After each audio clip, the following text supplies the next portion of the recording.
What is going on, everybody? It's your boy Gsluke here with a live stream breaking down the Shriners Children's Open. Got a new setup, so hopefully it sounds all right. It's really hard to tell if it's, there, all the settings are correct and whatnot. So hopefully I don't sound too loud or too soft for you guys out there. But going to break down everything you need to know for this week. Going to go through the weather, player poll, all that sort of fun stuff, any live questions that you have. And I'm excited for this week because based on ownership in the pricing, I think it's one for us DFS hardos where if you've been paying attention, especially for some of the new guys on the block, this is where we can take advantage. We have at least a 2-event sample size on some of those up-and-coming players. Some of it's an 8-round sample size, some of it a 4-round sample size for those that have struggled, but definitely enough to act on. So let's go ahead and get this going. Thank you, Nick, for letting me know. I appreciate that. Sounds like we're all good to go here. So let's get this thing started. I will go ahead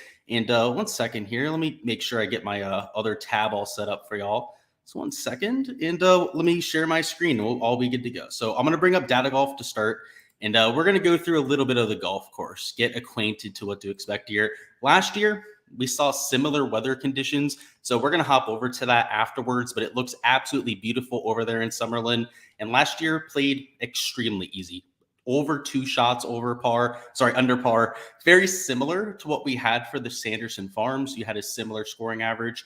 Doesn't play very long. You can see it's playing at 7,000 yards, but even less so because of the elevation. So if you didn't know, Las Vegas out there, over 2,000 feet of elevation. So they're going to play even closer to like 66 or even 6,700 yards. Driving accuracy and GIR percentage are both higher than tour average here. In fact, a little bit, it's 7.6% when it comes to the greens, only 4.5% when it comes to the fairways.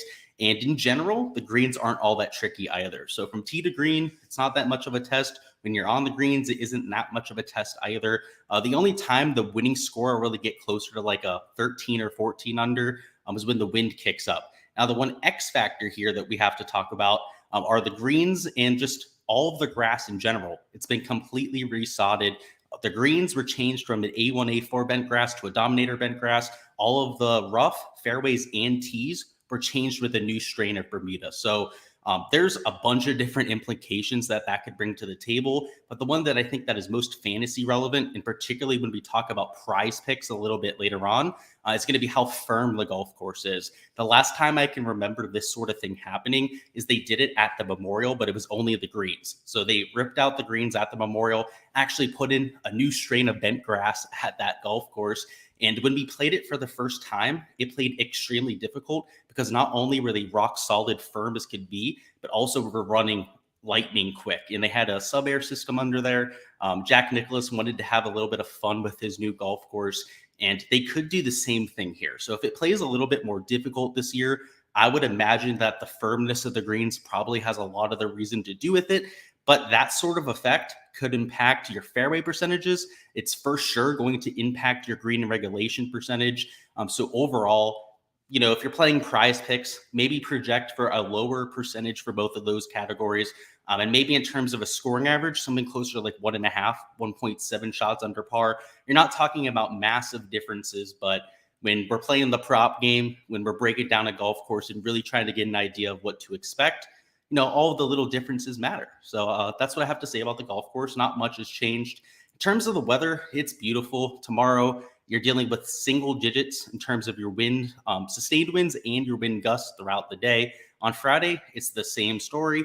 Maybe a little bit easier in the morning. You'd say it's just 2 to 3 miles an hour of winds. And in the afternoon, only gets up to rate around 12 miles an hour. So if there was going to be one advantage, the PM AM wave has a marginal advantage over the AM PM wave, but it's not anything to act on, right? If you're playing 150 lineups like I am, maybe you take 10, 15 lineups in either direction and stack them in the 6-0 fashion, hoping that some freak storm comes through. Maybe there's a little bit of a lightning delay, which literally never happens out there in Las Vegas.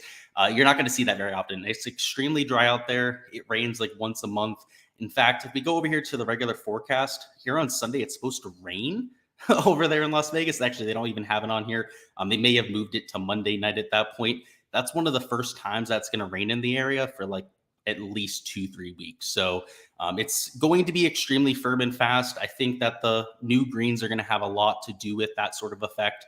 But you're looking at a relatively easy golf course where approach play is king. We know that. We talked about that going into the week. Shots gained putting is always important at a birdie fest. Getting to something like a 25 to 30 under par potentially, maybe not 30, right? That's pushing it. Probably something closer to like 20 to 25 under par. But around the green, if it's going to be slightly more difficult this year, I think around the green might be something that we have to keep an eye on there. So I'll go ahead, stop sharing my screen there, bring up the other tab. It's a new learning process here, boys. We got a new software we're working with, new PC in general. Just it's going to take me a second here. Warren says, Vegas, baby. Yeah, I really wish I was there right now watching the golf tournament. So much so that I'm actually planning a trip for next year. Hopefully they do a Vegas swing. I know they're going to play the Shriners there, but there's a chance that the Zozo or the CJ Cup ends up getting played at Shadow Creek or Summit Club, two of the other PGA Tour kind of level golf courses in the area. They could use TBC Las Vegas too. I'm hoping that next year there's 2, potentially even 3 events in Vegas. That'd be a lot of fun. Nick says Hoagie Week. Yeah, we're going to talk about them. And Nick says, why isn't Johnny Vegas playing? Asking the important questions. A good point. He likes himself a short positional track too. So if you know me, I like playing them at those kind of golf courses. And I just had like water spilled on me. I have no idea why or how, to be quite honest with you. That's actually kind of strange. Maybe there's a leak in my roof. I couldn't tell you. There's like some water that just fell on me. I'm so confused at this point. Either way, yeah, that would be nice if he was playing. So let me go ahead and share my screen. We're going to hop into the player pool. I'm going to ignore the fact that somehow there's water on me. I have no idea where it came from. I didn't spit it out of my mouth. My mouth's actually really dry. I have a coffee here I'm drinking. That's just going to be a mystery till the end of the live stream, I guess, is where did the water come from that just hit Luke on the shoulder while he was streaming? Make it rain. Apparently I'm making it rain in here. I hopefully don't have a leak. Down here in Florida, a leak is nothing to mess around with because it rains here like torrentially every single day. And you think I would have noticed it if it's directly over where I'm sitting for like 8 hours every day doing my analysis. So I'm going to try and pretend like that didn't happen. That was kind of weird. Well, let's get this thing started. So we got our projections on the screen. If you didn't see it, I did a whole DFS breakdown today where I essentially combined all of the analysis that I was doing, right from core picks, value picks, fades, and sleepers, all of that. So if you want to see my player-by-player breakdown, you're going to have to watch that, right? I'm not going to do it again here. But what I want to focus on is more the top-level strategy involved with the slate. And, we'll talk about a few 1 or 2 liners with the players. I'll give you the Spark Notes version for why I like them. But up top, you're dealing with is an unruly amount of chalk. When you get a weak field event, I think it's important to note that that's always going to be a byproduct of the slate. You're going to have guys that are just owned because they're such better players than the rest of the field, right? And just to give you an idea here, there's tiers here, right? Patrick Cantlay is his own tier, right? He's a top 5, top 10 player in the world. Outside of that, you have Max Homa. He's in that 10 to 30 range where, he's a solid player. On the fringe of that, somebody like a Sanjay, he's probably maybe a part of that Max Homa tier, but probably a tier of his own as well. And then maybe a 2 to 3 tier gap between, Sanjay, and then I'm going to put, Aaron Wise, Montgomery Grillo in the next sort of category. Tom Kim is kind of a tweener, right? He could be one of these elite tier guys really soon. At the very least is a part of that, Aaron Wise, Montgomery sort of tier. But you have guys up here at the top, most notably these 3 golfers that are, a part of the upper echelon of the PGA Tour. And then everyone else is kind of like a 7 or an 8K golfer at the very best. And most of them are towards the 7 and 6K range for some of these major championship type of fields. And anytime that happens, you're just going to get mega chalk up top. That's going to happen every single time. Even Aaron Wise is getting towards the middle to upper part of the teens in terms of his ownership. Tom Kim's 24%. Taylor Montgomery is 20.6%. You're not really getting any sort of discount up top. If you're looking for a discount, your first player is going to be an Alex Noren down there, I believe at like 9% ownership. Might even be a little bit lower than that. So he's relatively low owned. Tom Hoagie, who we're going to talk about. I know Nick Mars is excited to hear about Tom Hoagie. Just in general, all of the ownership is at the top. So if you're going to spend your salary, you're going to run into ownership. So I don't think you have to blindly fade the chalk here. Now you can see I'm fading Cantlay, right? We're going to talk about that in a second. I'm fading Max Homa. but there's pieces of chalk that I'm eating, right? Like a Sungjae Im, Tom Kim, Taylor Montgomery. It's just going to be inevitable. There are just so many pieces of chalk. It is so flat up top. There's not like 2 or 3 guys that are getting 30 to 35%, right? You have that one super piece of chalk in Cantlay because he's by and far the best player in the world here. And even as Sungjae Im, and excuse me here, I got some gas, is only like 27% owned, right? He's not 35% like Sam Burns was a few weeks ago. And even if he ends up like 30% in some of the higher dollar contests, Cantlay is probably going to be 35, 40% in those contests. Tom Kim's probably going to be near 30% in those. And even Max Homa, right? He's going to still be like 18 to 20% out. Just more people in those higher dollar contests are going to get to these upper tier players, right? They're going to jam them in even more, try and take more of a studs and duds type of approach. So what I'm thinking here is that everyone wants to play these guys up top. My strategy this week is just going to be a pure lineup construction theory. So instead of investing a lot of my salary up top, I'm going to do so down low. So you can see Sungjae Im is 27% owned. I'm going to play 35% Sungjae Im, which is well below getting leverage. So yes, he's the one guy up top that I'm essentially matching the field on this week. All of my leverage is going to be in this 9K range. This is where I want to pepper all of my picks. Tom Kim is probably going to be my highest exposed player of the week. Taylor Montgomery just a little bit behind him in terms of my ownership. Going to have a bunch of Cam Davis. I may actually mix in a few guys here like Emiliano Grillo, who I haven't made the decision on yet. I probably have enough room to do so if I'm only playing like 35% Sungjae Im. And now, right, this is just the strategy that I'm going with, but it's a way for me to play some of the chalk here. And, when we get through some of the middle tier ranges, some of the 7K ranges, I can still make myself unique, right? There's plenty of pivots in the 7K range.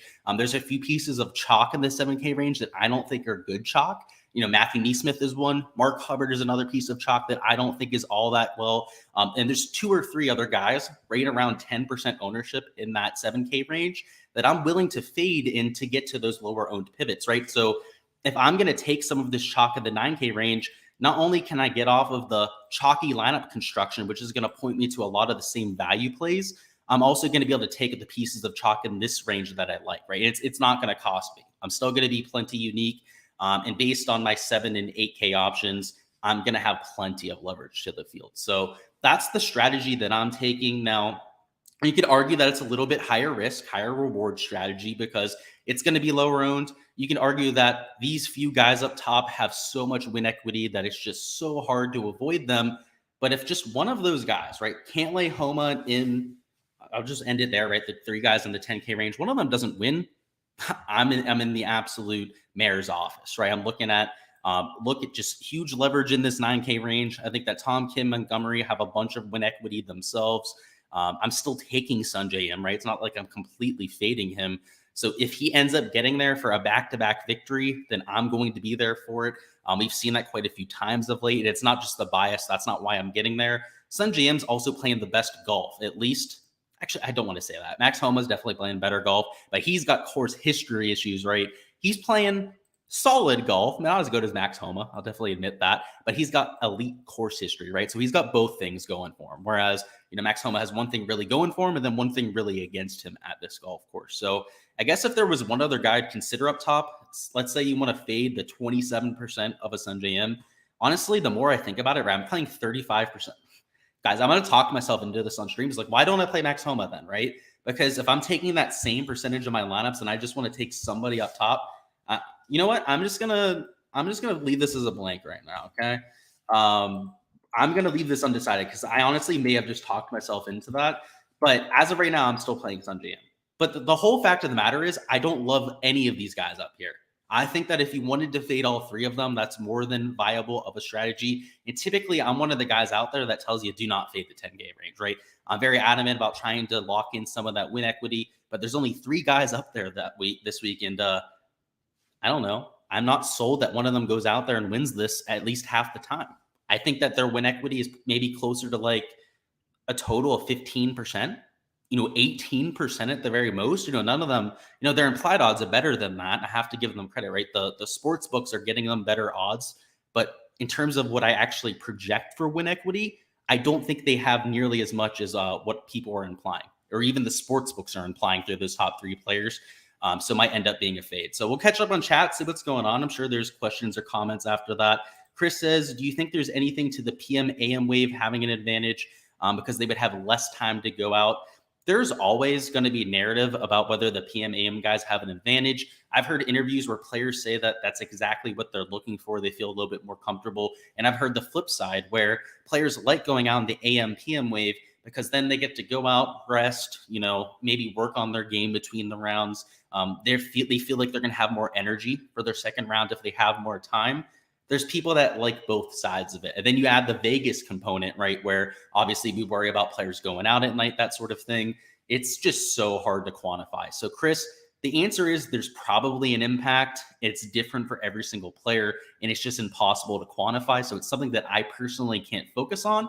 But if you want to look at it on a case-by-case basis and make small assumptions in one way or the other, maybe to make a tiebreaker, if you're choosing between two players, you evaluate along the same sort of value, then do that, right? But I wouldn't go crazy about it there. And in terms of weather, right? So if you're going to look at that in terms of like a weather advantage, it doesn't look like there's much to be had, right? So, I know you're looking at it more from the narrative side. There's something to that. It's just extremely hard to quantify and account for. Jack says, what do you think of the what do you think the chances of Kurt Kitayama at this event? He finished 7th at the Italian Open. Yeah, I actually looked at his stat profile. He gained over 6 strokes on approach from the numbers that we have access to.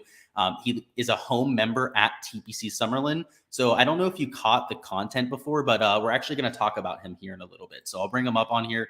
He's $7,500. He's one of my sleeper picks. So yeah, I'll definitely touch on Kurt Kitayama. I think he's got a great chance this week. It's not just the narrative, it's the approach play coming in. And overall, he's an aggressive high birdie percentage player.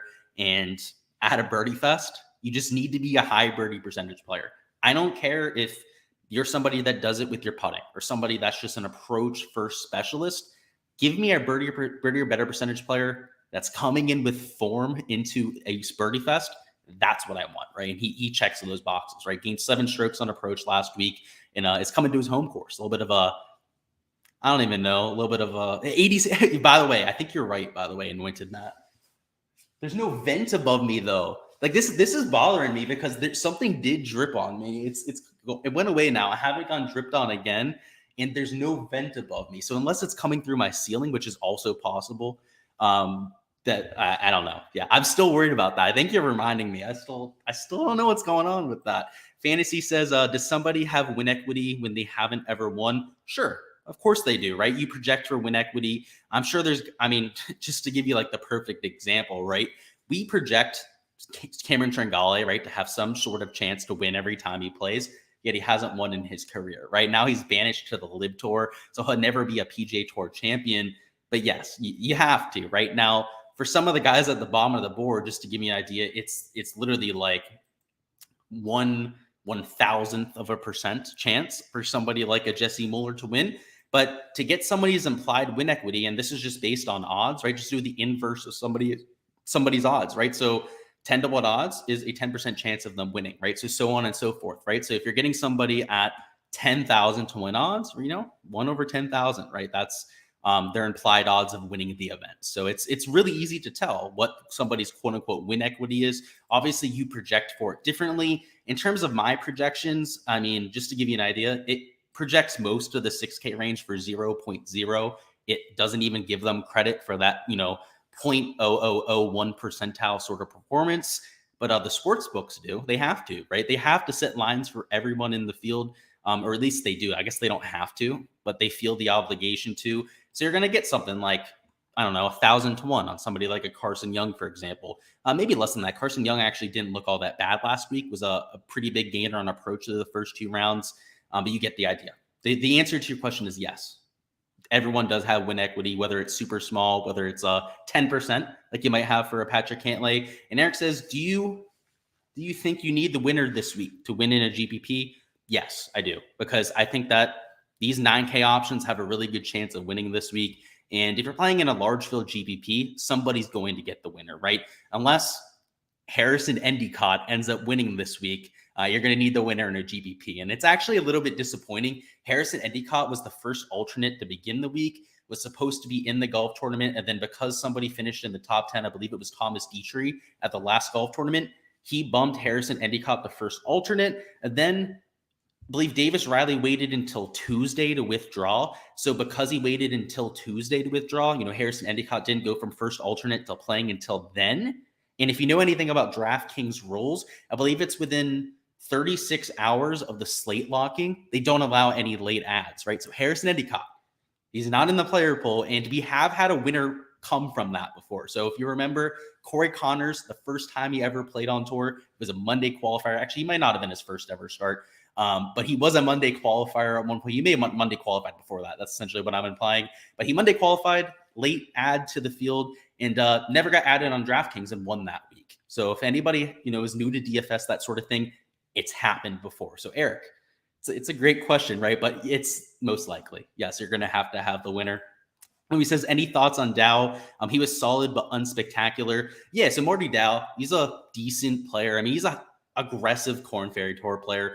The thing about this week is pretty much anybody that graduated from the Korn Ferry Tour has to be an attractive option because they play similar golf courses to what we're going to see here at TPC Summerlin.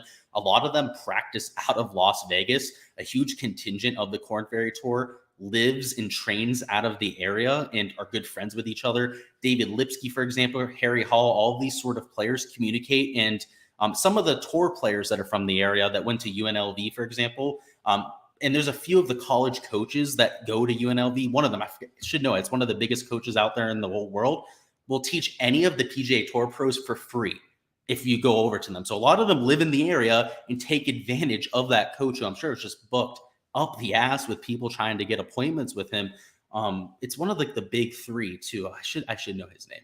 If I think about it, I'll get back to it. But he's out there, coach at UNLV, giving a lot of these players advice. I don't know. Dow's kind of like in that same book. He's not from Las Vegas.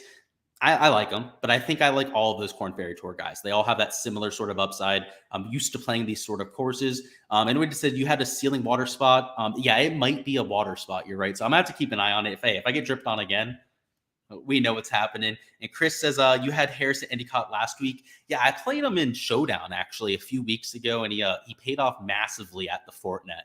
I don't know if you guys remember, he had like an 8-under round. I played him as a pure flyer. Kind of like I was just saying, all of these Korn Ferry Tour guys, they all have that same sort of DNA where they're just programmed to go low, to take apart an easy golf course. Now, they're not all programmed that way. I mean, you see a Cameron Young, a Davis Riley. Those are the outliers, though. The guys that just make it on their tour card and aren't spectacular players, they're just super high birdie percentage players. Kind of like a Marty Dow, kind of like a Harrison Endicott. Yeah, I kind of wish he was in there. And Winton says, why are you so adverse to not play chalk if you can differentiate yourself with lower cost players? I am. And you said you've never seen a duplicate winner in large field GPPs. It's not about duplicating yourself, right? So we're not playing a showdown slate. It's about getting leverage to the field, right? So if you play everyone that everyone else is playing, you then become at a 5-on-5 versus the rest of the field. Let's say you take 2 pieces of mega chalk in the field. If you play cash, I'm sure you're really familiar with how this works then you're cornering yourself into 3-on-3s versus the rest of the field, or in some cases, literal 2-on-2s, because, especially for like NFL Showdown, I mean, I guess that's not a great example. Like NFL Showdown cash, when you only have 6 slots, there'll be like 4 pieces that are 80% plus owned, where it's a literal 2-on-2 versus the rest of the field. Now, that's an extreme example, right? But we're still playing with 6 slots. If you just take all of the chalk, then you're betting that you can have a better 2-on-2 versus the rest of the field. And sure, you might not duplicate yourself with trying to get to first, but I'd rather try and take 6 unique players that have a chance to win, particularly when their hit rates are almost identical, right? When you look at the actual win equity of a lot of these players up top, I mean, just to give you an example, right? I mean, Sun GM, right? His implied odds, the difference between his implied odds and somebody like a Tom Kim is within 1.5%, right? And when you're talking about such small little differences between their ownership, you're going to take the lower owned guy. Now, that's not a great example because both of them are super chalky here, right? But let's go down a little bit further, right? Let's look at Tom Hoge versus Cameron Davis. You look at their implied odds to win. Tom Hoge's half as owned as somebody like a Cameron Davis, and he's within like a 1, maybe like a 0.5% win equity of the other player. Why wouldn't you take the lower owned option, right? Why would you want to play with 18,000 other people when you can play against 8,000 or 9,000 other people with essentially the same player? That's the idea, right? Now, if there's a piece of chalk that you think is just absolutely going to smash, I mean, you've been here long enough to know that I'll play chalk. Like literally, I talk it up every week. The guys that I talk up on Monday always end up chalk because I don't want to say have influence. I obviously do. I mean, guys I talk up just are naturally higher owned every single week, but they're also the best plays on the board, right? I do a lot of modeling. I'm trying to do course fit. The guys that are coming in with form, it makes sense that a lot of the guys that I'd point out would be chalk, right? So a lot of times I stick with those players, right? But when I think somebody is undeserving of being chalk, right, I won't play them. And this week, that's Patrick Cantlay. We've seen him fall on his face before. We call him Patrick Cantlay, right? There's a difference. It's a lot more nuanced than just saying like, oh, why don't you play the chalk? I do play the chalk sometimes, right? But there's a lot of times where the chalk doesn't make sense. If you think that DFS is going to be black and white, something that you can get handed a little code book and think that you can play, like if you have like a blackjack, betting strategy in front of you, it's not like that. It's like poker. It's a lot more involved. And that's why you play head to head, right? You're not playing against the house. You're not playing with a set of rules. You're playing against other people. It's a lot harder of a game. And if you can't do that, if you need to be handed a little rule book, then you're not going to have success with DFS. I hate to say it. It's a hard street, right? Sometimes you got to be hit with reality. If you can't think on your head like that, then you're going to get smashed by people like me and sharps like me that can do so, right? And others out there in the community, there's plenty of them that will take your money too. So that's my 2 cents on that. Chalk is a contentious point. Every single piece of chalk is different. You can't treat them the same way. And if you try to treat them the same way, you're going to lose your hat. You're going to look like an absolute fish out there. Butch Harmon, I think it is Butch Harmon. Mark Green says, you left out Davis Riley last week after 2 rounds. You were worried any chance this week. He's withdrawn. He's not in the field. Louis Birch says, thanks. What's going on? Of course. Any questions you have, I'm willing to answer. Fantasy Dark says Brandon Wu wins this week. That'd be interesting. And Anointed says last week winner was only second place. Didn't have McKenzie. I don't know what your point is here with this, right? You're saying last week's winner, only second place, didn't have somebody who like Mackenzie Hughes up top. Then who did they have, right? Last week, I played all of the chalk that hit. Like, I don't understand your point, bro. Like, you're like, why are you so adverse not to play the chalk? I'm playing chalk. I'm playing Sanjay Yami's 27% owned. I'm playing 24% owned Taylor Montgomery. How is that making me adverse to playing chalk? There's just pieces of chalk that I think are over-owned that shouldn't be owned. I mean, like, that's just, I don't know, bad take, dude. I don't know what you're trying to live on there, honestly. You sound like a little bit of a donkey. And I'm not trying to be a dick about it, but, like, you're like trying to make a point about chalk when I have guys that are 24 and 27% owned in my player pool. It doesn't make much sense to me that you're trying to make that argument right now. Now, if I was fading all of the chalk on the slate, I'd understand your argument. But like, if anything, I'm a chalk donkey. I'm playing 24% owned players. Like what? Anyways, moving on, getting past that point. Like, guys, you can't tell you're kind of annoying me, by the way. Either way, moving down to this 8K range. I love Tom Kim, love Taylor Montgomery. We talked about them. A few other plays I want to get into now. So I talked about them at the beginning of the week, but some of this 8K range is super low owned. If you're looking for any sort of leverage on the slate, this is where you're going to get it. Maverick McNeely is a local. He's single digit. You have single digit on a Christian Bazainhout. Same thing with somebody like a JT Poston, he's single digit owned. Even Siwoo Kim, Dean Burmeister, obviously Burmeister coming in off the solid performance last week. Siwoo Kim looked like an absolute killer at the President's Cup. They're not getting up to that 20% range, right? So there's a huge drop off after Alex Noren. Everyone from, let's say, Cameron Davis up, you're looking at like 18 to 20% ownership. That's just because of pricing. People want to spend their salary and whatnot. So it's not like they're bad pieces of chalk, right? There's guys that I'm playing that are going to be relatively high owned. But if you're looking to get that leverage to the field, right? And this is why I'm doing this lineup construction thing, because if you take all of the guys up top here, which are, just marginally higher owned in the 9K range, this is not the reason I'm not playing them, is then I can play the 8K range. If you try to jam in players up top, like a Patrick Cantlay and Homa into all your lineups, you can't play the 8K range. This is why these guys aren't as highly owned, right? It's why from $8,400 down to $8,000, all of these players, every single one of them is single digit owned, including a Denny McCarthy. And all of them are coming in with decent form, are good course fits, and all love bent grass. So that's why I'm fading the upper 10K range, right? So if I want to try and still jam in one or two guys above $9,000 and play the 8K range, I have to avoid the guys like Patrick Cantlay, right? So it's a lot more nuanced than this guy's highly owned, I'm not going to play him, or, oh, that guy's chalk, I'm not going to play him. I'm not a tout that's an absolute peon. I'm not going to go out there and just give you the handbook when it comes to, playing DFS.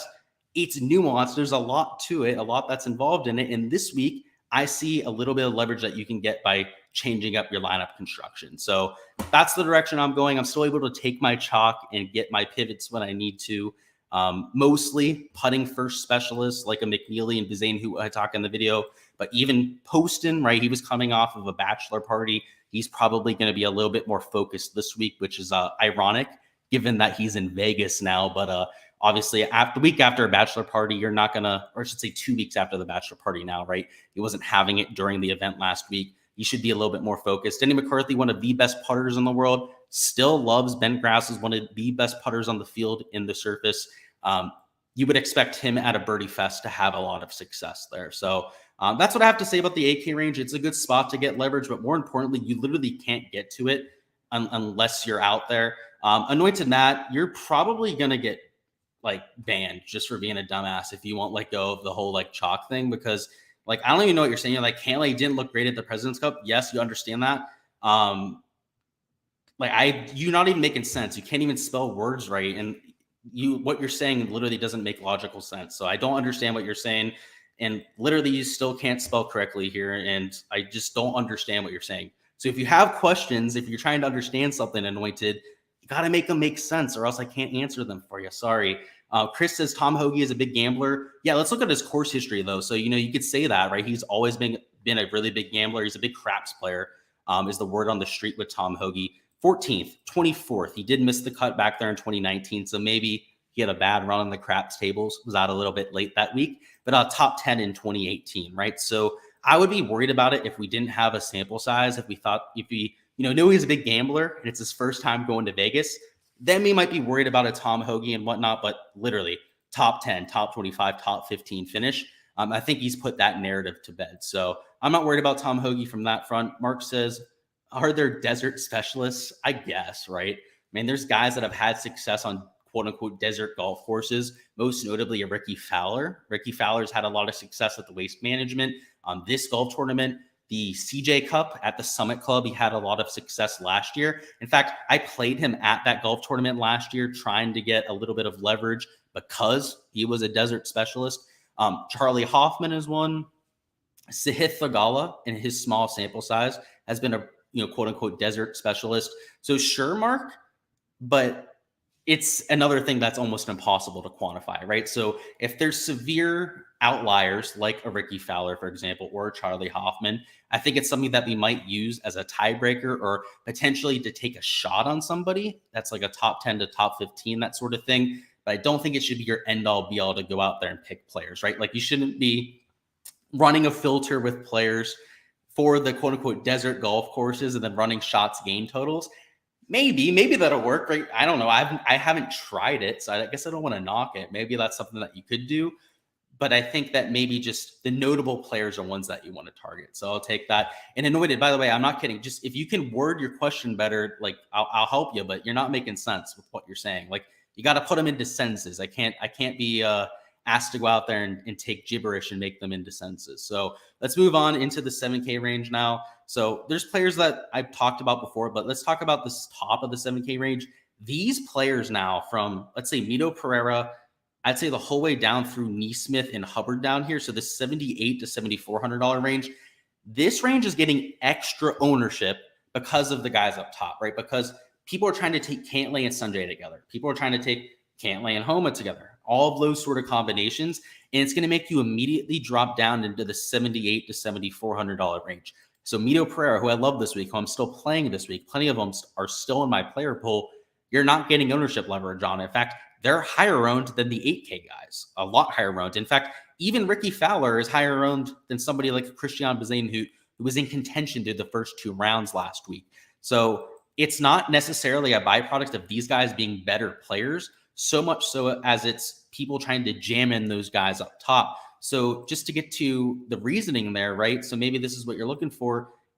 I don't know. I don't want to be counting on guys that are inferior players at nearly twice the ownership just because the guys up top are a little bit more expensive, right? Because I legitimately think Tom Kim, Taylor Montgomery, Cameron Davis, all of the sort of guys that I talked up in my video this morning are, I don't know, 2-3% less optimal than the guys up top who are also higher owned and also cost more. So to me, I'd rather play more guys in this 9K range because you got to remember, you're trying to get leverage on a Cantlay or a Sanjay. You got to play twice the field. So, it takes up probably your top 2 slots right there. I can play 1, 2, 3, 4, 5, 6 guys in this like $8,700 plus range, maybe even 8 of them if I add Emiliano Grillo to my player pool, rather than taking 3 or 4, which would be the result if I'm taking, both a Cantlay and a Sanjay in my player pool, right? That would probably take at least two, maybe even 3 of the guys here in the 9K range, and it'd have to make them fades to account for that, right? You can't play everybody, especially if you're trying to get adequate leverage. Now, if I just wanted to match the field, which, by the way, that's probably the worst thing that you could do. Now, I could play all of them that I wanted to, but then you're paying the rake, right? There's a built-in rake when it comes to DFS, and if you're trying to match the field, even if it's just for the guys up top, I mean, you're playing a losing game. You're putting yourself really behind the 8 ball. You're going to have to hit the absolute nuts with the 8 and 7K range to have any sort of chance to go out there and have profit week to week. That's the reason for my strategy here. It's not so much the difference in the talent level up top. It's more that this 8K range to me is very attractive. And I think that, let's include Pendrith because I really like him here this week. From Pendrith down to Keith Mitchell here, one of these guys is going to finish in the top 10. Like, I can almost guarantee you that, if not 2 to 3 of them are going to finish in the top 10 this week. And they're all going to be like single digit owned, right? Like the highest owned guy here is like Dean Burmeister. The last time I checked ownership, I believe that was the case. Again, if you're on Patreon, you have access to those projections. I don't know. It seems like a spot that I want to get leverage to the field on if everyone else isn't able to get access to it. So that's what I'm thinking there. In the 7K range, there's the guys I like, right? We talked them up on the video. Mito I like. I do think that guys like an Adam Hadwin make quite a bit of sense. He's had success here. Seamus Power's underpriced, so I know I didn't talk him up on the video, but he makes quite a bit of sense. Justin Suh, if you're looking for a bounce back, somebody that's a better player than what he's shown so far, Justin Suh might be your guy. Mark Hubbard's going to be super chalky. Matthew Neesmith is going to be super chalky, so I think you could consider fading both of those players. A few other guys that are going to get attention here. Let's see. Taylor Moore is actually getting a little bit more steam than I thought he would. Guys like Ricky Fowler are being owned this week, but I don't know if I'm going to get off him myself. I think he might make a little bit of sense. But Mito Pereira is like right around 10%. Thomas Dietrich, I believe, was right around 10% the last time I checked. Actually, it might be closer to like 12%. I can't bring it up here, or else it'll bring it up on stream. But you get the point. These guys got ownership to them. That's the unfortunate part. Towards the bottom of the 7K range, it starts to, I guess, balance itself out. It's probably the best way to explain it. It starts to get back to what you're used to seeing, where guys are closer to like 2 to 3% when they're not being owned highly. So that would fit the description of like a Nick Taylor, Troy Merritt. All of these guys are being relatively overlooked. Chris Kirk, I think, is an excellent play this week. He's also not getting very much attention from the masses. Now, towards the bottom of the 7K range, SH Kim has looked great to this point. If you're looking for a putting specialist at a birdie fest, he's probably worth a few looks. Down towards the absolute bottom of the 7, Robbie Sheldon, I think that he's worth a few looks. Callum Turan is a bent grass specialist. Cameron Champ, right? And you're looking for a huge X factor, somebody that's probably either trunk slamming or finishing in the top 25. That's Cameron Champ. So in large field GPPs, I think he's worth maybe a little flyer if you're feeling frisky this week. We have Marty Dow here, who they still have listed as Zecheng Dow, even though it's Marty Dow is what he'd like to be known as. So, they'll probably change to Tom Kim in here. Oh, they already changed it to Tom Kim, actually. They'll probably change it to Marty Dow relatively soon here, I would imagine. Either way, though, getting back into these 6K options, you have Carl Wan, who's extremely volatile. I think that's the best way to put it. If you look at his Korn Ferry Tour stats, it was like missed cut, top 5, missed cut, top 10. That's kind of his MO. So I don't think you have to give up on him just because he's had a few ugly performances to start. Bo Hostler seems to love the golf course, so I definitely think he's worth a few looks. Chesson Hadley could do everything but putt last week. MJ Daffy is a Korn Ferry Tour player I'm extremely high on long term, so he played pretty decently last week. Had him in my top lineup, so actually going into Sunday, I was in the top 20 of the GPP last week. Almost took it down myself. I actually had a pretty good weekend, but if MJ Daffy would have just played a little bit better on Sunday, might have actually taken it down, but it is what it is. We were close, still profited, so you like to see that. Chris Gotterup was kind of like the, new kid on the block, shiny new toy when he came out here. Now isn't getting that much attention, which, it's a little bit of a shame. I think that he's a top end player and he's going to assert himself here at some point. The one thing I want to point out about Gotterup is that his course history and his putting specifically at bent grass courses was where he really shined. So not course history, sorry. Wrong tab there. Wanted to go down to recent form here to get an idea. So you can see here, 31st, I believe that was the 3M Open. He made a few cuts afterwards, but most importantly, his putting stats were a lot better during this stretch than it was when he first came out. And then a lot better than what we saw at the Fortinet too, which I believe were also bent grass. So obviously I would rather him go out there and have success there.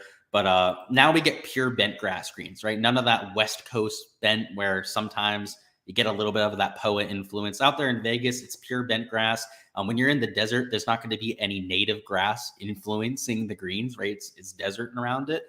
So it'll be as pure can get. And from what I've heard, the greens look pure this week. So you'll love to hear that. Maybe he can get a few putts to drop, but still like Patrick Rogers. If you want my full take, did that on the video earlier. Garrick Higgo's getting some attention after his solid round, which I guess is deservingly so. James Hahn, I do like here. He's been playing a lot better of late than I think people want to give him credit for. So if we look at his last 50 measured rounds, you'll see that he's gaining nearly a stroke per round on approach, gaining off the tee and gaining with the putter. Just, I don't know. I don't think anybody's talked about him. I don't think he's been like a huge, discussion point for people in the industry over the last few months. But slowly and, kind of sneakily playing some of the best golf of anybody over that stretch. Let's catch up, see what's going on. We have Austin Eckroat question, which you love to see. So what about Austin Eckroat props on bent grass putting? So yeah, dude, he goes off on bent grass, but we've only seen him, I believe it was 8 measured rounds the last time I checked. So sample size has a lot to do with that. But from what I've seen the last few weeks, I mean, he's got a really stout short game. We know that he's an approach first sort of player, and an approach first player that's got a stout short game. His off the tee kind of seems like the sketchy part of his game, at least from what I could tell on Shot Tracker. I think an Austin Eckroat might not be the best off the tee guy. That's kind of what you're looking for at the Shriners, right? So it's not necessarily the bent grass numbers that are pointing me to him, but kind of the skill set too. And I know a lot of these Korn Ferry Tour guys, we imagine them being just like big, bulky, almost like powerlifting sort of players that are just really, really high speed players, right? Birdie or better percentage sort of guys. Sometimes it's Austin Eckroat, right? That's just a little bit more of a baller. I mean, he came out of Oklahoma State, which is where Victor Hovland, obviously Matthew Wolff, a lot of these, Eugenio Chacarra, which is playing over there in the Live Tour, who's looked like an absolute stud over there, by the way. All of them went to Oklahoma State, and that program in general just consistently is putting out stud after stud. And apparently Austin Eckroat was, the most studly of all the studs that came out of there. So, he's got to live up to that sort of pedigree or that sort of hype that, we assume that pedigree to be there. But yeah, I agree with you. I think he's worth a few looks, not necessarily the bent grass putting numbers. Ray Flores says thoughts on Nunez, super volatile. So yeah, Augusto Nunez, he was near the lead after the second round last week. So definitely has that going for him. I just don't know enough about his game. So I want to go ahead and kind of like lump him in with like the MJ Daffys of the world, the Carl Wands of the world. I like them in general. And if you're asking me whether, you can play them or not this week, I think all of them are in contention. It's that Korn Ferry Tour style of golf course. Nunez obviously had a lot of success over there, had success last week at that sort of golf tournament into Sanderson Farms.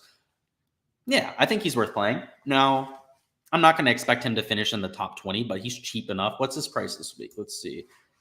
Hopefully I'm not blind and I don't go over it. Yeah, he's $6,300. Top 25 is decent at that price tag, right? You're probably not winning the GPP if he's finishing in 20th, but if you're playing in a single entry, let's say just a smaller field GPP where you're not going after that 25 or the $100,000 prize pool, I like him even more for those sort of formats. You could just get a made cut out of him, right? You're feeling pretty happy there. Yeah, I think he's worth a few looks. A little bit of a sneaky pick. I wasn't considering myself, but I think that's a pretty sharp take. In terms of other guys here in the 6K, let's make sure there's not any questions. No, we're good. All right, if you have any, feel free to go ahead and put them down there.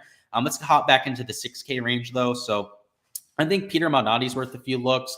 Putting has been on point the last few weeks. The approach play has been pretty decent, too. So if we take a look at the last 24 rounds, let's see. Little Malnati's losing on approach still, right? So there's a plenty of negative rounds in there, but the putter's been there. Around the green is always going to be there for Minotti.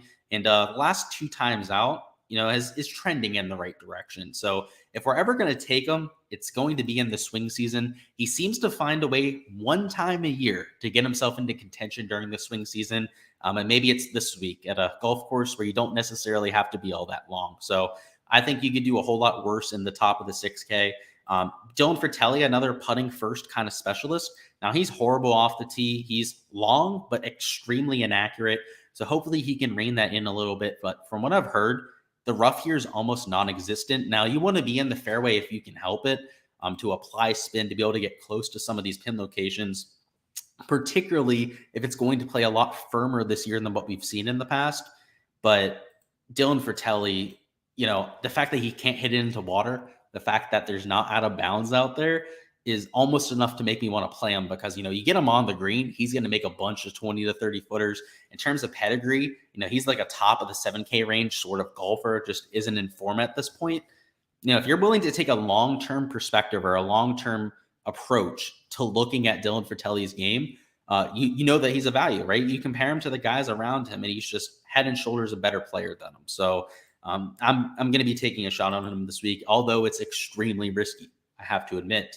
Moving down to Scott Piercy, he's a member at TPC Summerlin, so knows the golf course well. Has been renovated though, so there's quite a few changes for him to go against. David Lipsky at $6,600. Talked about him this morning. Still love him. Harry Hall's another member at this golf course, so perhaps worth a few looks. Sam Ryder is the exact sort of skill set I'm looking for, right? A great approach player, great putter, another guy that's really good on bent grass. So $6,600. I'm taking a look at him. Adam Schenk absolutely kills this golf course. So if we take a look at his course history, you'll see 3rd, 27th, 18th. Did miss a cut there 4 years ago, but had a top 20 the year before that. Just stellar course history for somebody at $6,500. And when taking a look at some of the recent form going into those events, you'll see that it was a similar sort of form that we have now, if not worse, because when you take a look at his last 50 measured rounds, and this was extremely surprising. When I saw this, I thought it actually might have been a mistake with my shots gained metric, because I thought that maybe because I was on the new device, something had gone wrong. But no, it's extremely accurate, right? He's gaining and I shouldn't say over a stroke. He's gaining there off the tee, gaining close to a third of a stroke per round on approach, gaining around the green, and just the slightest loser when it comes to the putting. And when you put him on bent grass, he gains over half a stroke per round putting. So you're telling me we're getting somebody who's going to gain tee to green, who, despite that, has missed some cuts of late, who now is going to go out there and just put the lights out? Yeah, count me in. Absolutely. Definitely going to be somebody that I'm investing in. Eric says Harry Hall. Yeah, I like Harry Hall. So I know I just briefly mentioned him there. Didn't go into full detail. But yeah, another guy who is a member at TPC Summerlin. Now, that could mean that he's going to be extra nervous this week, right? He has a lot of extra fans out there, maybe chokes as a result. Or on the flip side, goes out there and has the round of his life. He's really struggled to this point on the PGA Tour, has really only gained with the putter through his first 2 events. So he's risky, but, kind of like a Scott Piercy, I'd rather take a risk on the guys that are members here than, I don't know, Michael Kim, than, I don't know, guys like Rory Sabatini, Paul Haley, for example. They're all similar players. They're all kind of dog shit 6K golfers. Why not take the guys that actually know the golf course, right? So that's the idea there. So yeah, I think Harry Hall's worth a few looks. Talked about Ryder, talked about Adam Schenk. In terms of the actual flyer options now, so our options really dwindle fast here. So after Adam Schenk, there's really only like a handful of guys that I'd even consider playing. Austin Smotherman loves bent grass, and I love Austin Smotherman, Mr. Smother Me in Money, as we like to call him here affectionately. Moving down a little bit further, let's see. If you talked about Nunez, honestly, I think that it's these sort of players that you want to take, right? The guys from the Korn Ferry Tour that were extremely volatile, because you're comparing them against like a Nate Lashley of the world, Michael Thompson, a John Huh, who's going to show up like one time a year, a Tyler Duncan, right? All of these sort of players are just so average, and they aren't going to bring anything to the table. And sure, if you get them right that one time a year, you're going to feel pretty good about yourself. Why not take the chance on these guys that are young, up and coming, that maybe are just better players than some of these other guys, right? We don't know a whole lot about guys like Augusto Nunez, Brandon Matthews of the world. a Brent Grant, somebody like, let's see, going down even further, a Ben Griffin, an Eric Barnes, Philip Knowles, a Scott Harrington, we've actually seen plenty of times before, but you get the idea, right? The guys that are these new faces, if we're going to take shots on anybody down here, those are the ones that really stick out to me. Now, outside of that, I do like David Lingmerth. I do think that Pan Kazire is a decent play. I think that Austin Cook's a decent play too. All of those sort of guys, just, I don't know. I think they're better players than their price tag. They've shown us at least something over the last few months. Jimmy Walker is a great putter on bent grass historically. Also has had a few decent approach tournaments over his last month or so. So they came at $6,200. If you're talking about long-term pedigree, I think we're going to be talking about Cole Hammer in about 2 years as somebody that's a PGA Tour regular. But at this point, he's just such a raw and unfinished prospect. So I'm actually not even playing him this week.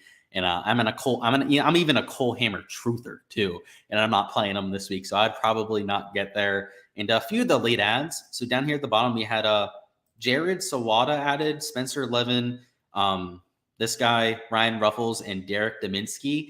I'm not playing any of them, right? They're Monday qualifiers. They're guys that I don't even know who they are, right? To be quite frank with you, I know Ryan Ruffles, right? He's been around for quite some time. But these other dudes, just, if you want to take a shot on them, just hoping that they're the next Corey Connors, then by all means. But I'd rather get to some of these just Korn Ferry Tour studs that had to play an entire season to get their card. And they're young, up and coming, hungry at this point to go out there and get a win. Those are the players I see myself playing the most. Let's go ahead now, head over to DraftKings, talk through some of the strategy. Michael says, what do you think about Justin Lauer for an each-way bet? You can't help but pulling for the guy with his backstory. So, yeah, I saw that too. I'm definitely with you on that with Lauer. I would say I like him for DFS a little bit more than an each-way bet because he has been so consistent. Out of last year's graduating class, I believe he made the most cuts out of anybody. Like, I believe even more than like a Cam Young and all of those sort of guys. He was just that consistent last year. So, I don't know, each way with you getting all of those placement spots, I don't think it's the worst idea. He loves bent grass. Actually, I think I'm misquoting that. Let me go ahead and bring that up. I actually think he hates bent grass. The last time I looked at it, but it's a small sample size. Let me go ahead and check that just to make sure we're on the same page. Let's see. All right, Justin Lowry's in the 7K range. I know because I'm definitely playing him this week. Let's see. No, okay. Yeah, he's gaining 0.8 shots per round on bent grass. So yeah, definitely backs it up there. I don't think it's the worst idea. Greg says, how many 6K golfers would you include in your pool if you were doing a 20 max? You don't really want to play any. You don't have to play any. I don't know, 1 or 2. Take the 2 that you'd like the most. The one thing I'll say, Greg, is that, when you take a 6K golfer, it's not so much about the player that you're taking. It's more about what it buys you elsewhere, right? So, I challenge you, right, to maybe mess with a few of the 6K builds because a lot of times that's taking you from an 8K option up to one of those 9K studs like a Tom Kim, for example, or a Taylor Montgomery. Play around with it a little bit. Those 6K options can be a little bit more intriguing than you think when you consider some of the upside that it's bringing to you on the other side of things. But let's talk through a few builds here. Let's bring up the golf lobby. I didn't even have the contest up. So, oh my goodness, it just showed you one of my lineups. All right, you're welcome. That's a legitimate lineup that I'm entering too. That's I hate doing that. I don't like giving away things that I'm actually entering. I'm probably changing that lineup now, by the way. So even if you caught it, probably not going to enter it now anyways. But let's talk through a little GPP build that we're doing by hand. And we're going to stop through 5 players because, DraftKings doesn't like when I go out there and, show all my lineups and whatnot. And I'm personally playing in the $5 GPP, the 150 max. So, 150 max for that. I'm in the $200 single entry and also the $100 single entry. So my exposure for this week is $1,050. So that's just to give you an idea. This lineup that we're going to make here would be the type of thought process I'd be going through if I was hand building a GPP lineup for that 150 max. Now, for full disclosure purposes, I don't hand build my 150 max, right? I use an optimizer and that sort of thing. But a lot of you out there are only entering like 10 to 15 lineups. Some of you are 20 maxing. Like I know somebody that just mentioned that down in chat. This is the kind of thought process that I'd be going through, particularly if you don't have an optimizer. So, if there's a couple ways to do this, and we're actually going to make a couple lineups because I want to show you a couple ways that you can think about building a lineup. One of them will be disregarding the chalk. So this will be just kind of like, if you want to take all of the best plays, how you can navigate taking guys that are going to be 20, 30% owned. And then the second way we're going to go through a lineup is more my style, right? Where, I'm picking and choosing pieces of chalk that I like. I'm choosing to fade others and trying to leverage the field. So I'll show you both ways that you can make a lineup. And we'll talk about the pros and cons too, because I know we had a question about it before, and I want to make sure we touch on it because it's important. And I want to give you an idea for, because there's always pros and cons, right? There's good things about taking the chalk, and of course, there's bad parts of it too. There's parts that are drawbacks. So let's talk through that lineup. So let's put Patrick Cantlay in there, and for shits and giggles here, let's put Tom Kim in it. So these two guys are going to be arguably number 1 and 2 when it comes to your ownership. Now, of course, Sungjae technically higher projected owned than a Tom Kim, but it's kind of hard to play $11,100 Cantlay and $10,400 Sungjae Im in the same lineup. So let's go ahead and put Cantlay and Tom Kim together. And just to really make this chalky, let's put Burmeister in there, right? Let's really push this. So, if you're going to take 3 pieces of chalk up top, first off, not only you're going to be kind of behind the 8 ball when it comes to ownership, you're going to be forced into the same sort of value plays. And this is what I mean by, even if you just took 2 of the guys up top here, you're left with $7,300 remaining, right? So if I want to take a Burmeister or, kind of like I was mentioning before, I love the 8K range. I think there's a lot of upside here at the bottom end of the 8K range, and they're also all super low owned. I try to take somebody like a McCarthy here. I'm down to $6,900. Like, how am I going to fill my rest of my lineup, right? But I have to live in the 6K range.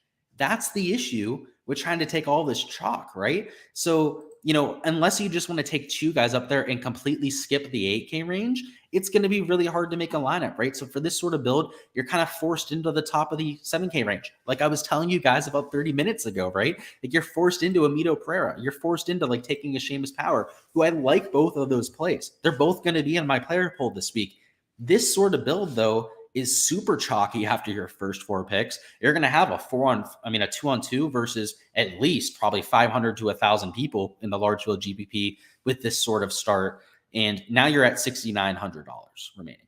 It's just, I don't know. You're still, cancel. Don't want to leave the site there. You're still forced down to just in a very uncomfortable position. So for me, this is the type of situation that I'm really trying to avoid. So personally, right, to show you what I'm going after is to start in the 9K range, right? So like I mentioned, maybe starting with a Tom Kim, our next man in, maybe making it a Tom Hoagie. I talked about how much I love Tom Hoagie on the slate.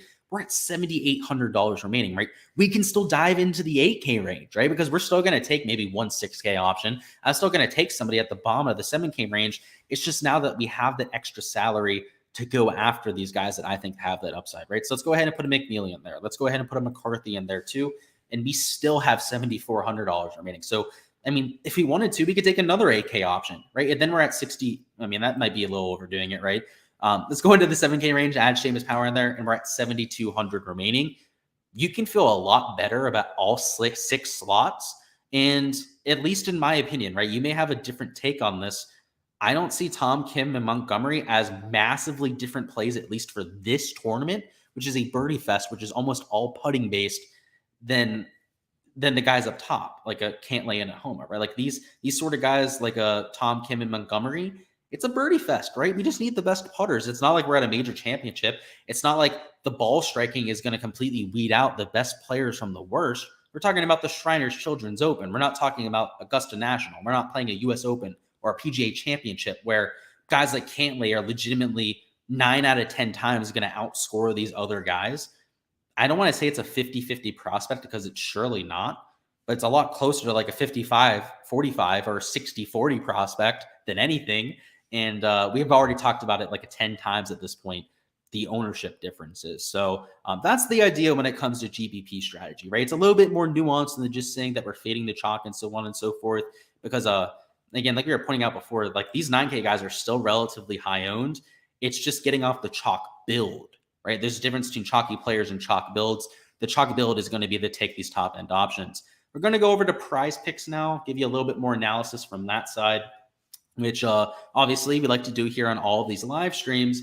And the board is definitely juiced up. I mean, this is an easy golf course, but to have all of these guys at 5 birdies, 4.5 birdies is a little bit more reasonable, but some lower end players up on the board here. I mean, like a Matt Kuchar, right? Like a Gary Woodland, you're never going to take over 4.5 birdies.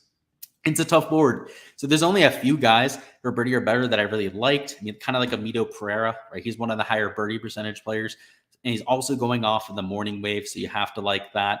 There's those sort of guys that I'm getting to.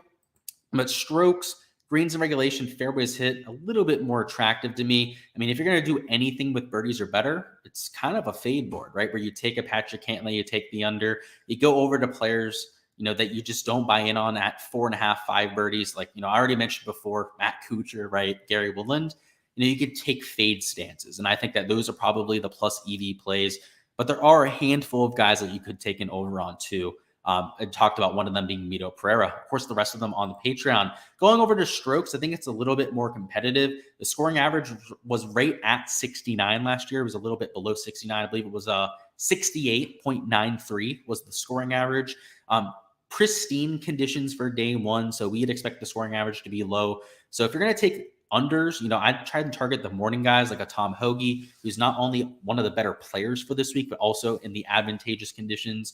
Guys like Adam Hadman, Seamus Power, for example, just players that we're already targeting in DFS that are in the advantageous conditions. I'd probably take the under on. Now, I can't lay at 67.5. Do we really think he's going to shoot 4 under par to hit the under there more than 50% of the time? Probably not. It's tough to get to him there, right? So, and even the guys at 68, right? You're gonna have to be really sold on a player to take them. The one guy I would say is Joohyung Kim because he's off in the morning wave. Max Homa, I almost would include in that too, but just because he's also morning wave, but he has such horrible course history. So maybe we go to Joohyung Kim instead. These PM guys, they're probably just stayaways for me, right? Not people that I'm taking the over on because they could certainly still go under, especially here with like Aaron Wise, probably a stay away spot. Going over to birdie or better matchups, I think there's a bunch of money matchups out here, but I do leave these all for my Patreon page. They're all posted on there. I'm going to point out one of them though, just because it's ridiculous, just to kind of give you the idea here. Let's see which one. Let's go with this one. So this Ricky Fowler prop, right? It's Kurt Kitayama, who's a member here versus Ricky Fowler. He's been like absolute dog shit the last like 3 or 4 months.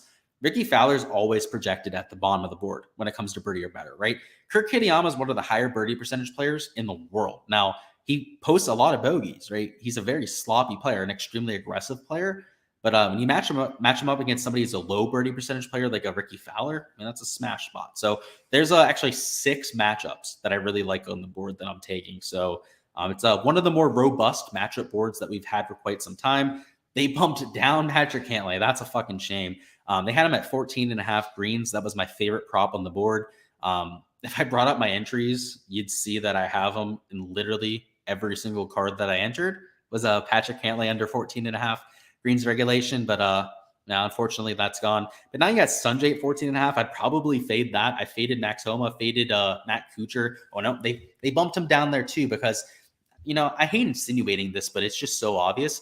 They have like an account tracker where they can tell exactly what I'm betting because only the bets that like I smash ever get moved because I stopped posting my props on my Patreon just as a little bit of like a test case and like they stopped bumping stuff. But today I played these 2 in every single card that I did. And I guess that was enough to move the action. One person's action shouldn't move the board. And these are the only 2 props that were bumped. And I played them in every single card. I don't know. That's sketch to me. I just want to say that's sketch. But either way, like a lot of unders when it comes to greens. And then finally with fairways hit, I'm taking the over on Tom Hoagie, 8.5 fairways. I think that he makes a lot of sense there. But this is a tough one in general. The fairways could play a little bit harder to hit this year than most. I actually had the under on Mito Pereira at 9 fairways. Now he's at 8.5. The only prop that I mentioned in the Prize Picks Discord, I said, under 9 on Mito fairways makes a lot of sense. Now that's bumped down. Again, I don't want to insinuate anything, but it's kind of a meme at this point. It seems like any information I put out when it comes to Prize Picks is immediately adjusted for on the board, like every single time. And if you've been down to the Discord, you know how much of a running joke it is at this point. It's becoming less of a joke and more of just an annoyance at this point. Let's see what's going on. Carmi says, you got a lineup down there. Okay. So you got Kitayama, Hodge, I like. I like this lineup a lot. So that's your single entry. Yeah, I like that whole lot. It's extremely balanced. I mean, it's, 1 9K option. I don't know if that's leaving salary on the table. Actually, I'd probably imagine that it's not, right? Because your cheapest player is like a Lee Hodges at that point. I like it. For a single entry, I like that sort of build a little bit more. And you had Tom Hoagie. Okay, so rather than Lee Hodges, that's where your salary is. That makes sense. That's why I was wondering if you had a little bit of salary left on the table. I love it even more. And even if it was Lee Hodges, right? Assuming that you used all of your salary, I still would have liked it. And CJ says, this will be our last question before we hop on out of here. KH Lee, what are his strengths in regards to approach and putter? Let's go ahead and show you. I don't even have to guess here. Let's go ahead and show you the stats. 1 second here. Here we go. Ooh, okay. I'm going to have to move to the other tab real quick here. Okay, boom, there we go. You didn't see anything. Let's go down to KH Lee. He's what, 70, like $800? Yeah. Here you are. So he gains across the board. So, I mean, just in short, he's good at everything.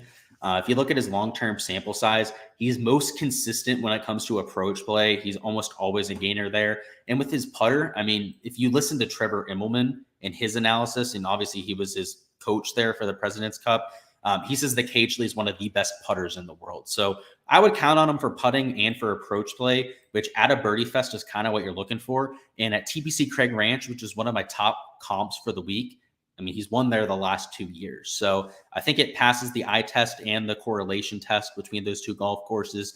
But yeah, he's good across the board. He's pretty much good at everything. It's actually kind of surprising. There's a lot more players now that are gaining across the board.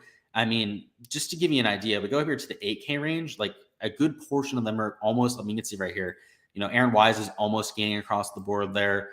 Somebody like Cameron Davis, in fact, is gaining across the board. You can see Emiliano Grillo, except for just the smallest of all losses around the green, is able to do so.